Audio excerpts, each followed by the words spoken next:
Hello and welcome. I'm now going to be telling you the story of the birth of Sleipnir. The gods were approached by an unnamed builder who arrived in Asgard one day and offered to build the gods a high wall around their home to protect them from anyone who might wish them ill. The builder, a giant himself, said he would complete his work in a mere 3 seasons, but demanded a steep compensation. The hand of the goddess Freyja in marriage, as well as the sun and the moon. Freyja was adamantly against the giant's terms from the start, but Loki came up with a plan.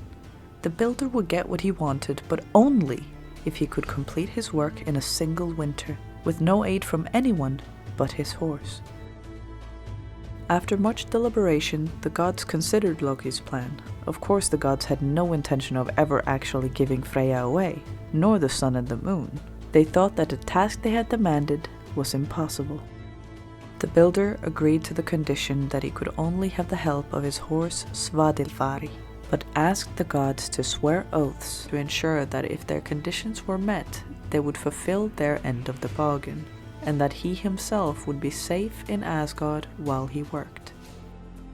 The builder set about constructing the wall, and the gods were amazed at how quickly the structure was raised. And what was even more perplexing to them was that the great stallion Svadilfari, unlucky traveler, seemed to be doing almost twice as much work as the builder himself, hauling enormous boulders over considerable distances. And when the end of winter was only 3 days ahead, the wall was strong enough to be impenetrable by almost any army, and alarmingly, lacking little before it was finished.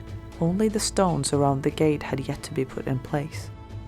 The Asgardians, unwilling to pay the agreed price, blamed Loki for putting them in this situation. After all, it was his idea. They threatened him with death if he couldn't find a way to prevent the giant from finishing his task. Loki pleaded with the gods to spare his life and swore an oath that he would fix this problem, come what may.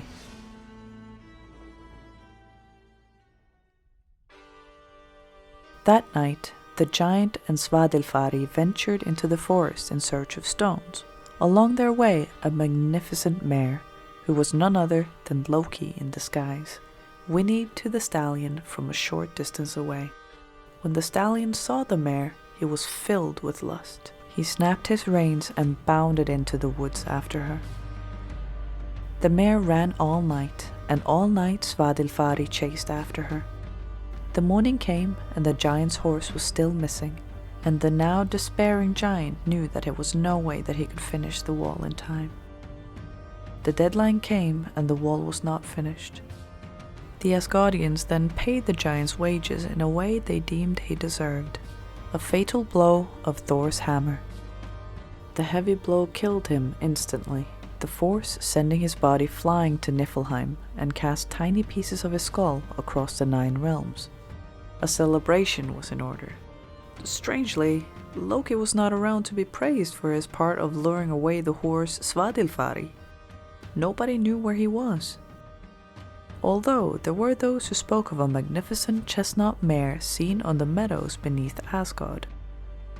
Loki stayed away for the best part of a year. When Loki finally returned, he was accompanied by a beautiful grey foal.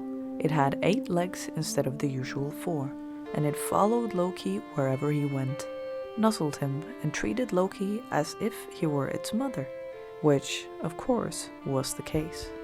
Loki had been impregnated by Svadilfari and became the mother of the 8-legged horse he named Sleipnir.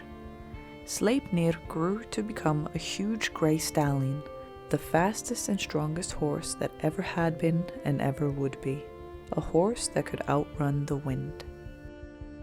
Loki presented Sleipnir to Odin as a gift, but with one condition, that no one ever asked him where Sleipnir came from. The end. I hope you guys enjoyed my story, and now you know how Sleipnir was born.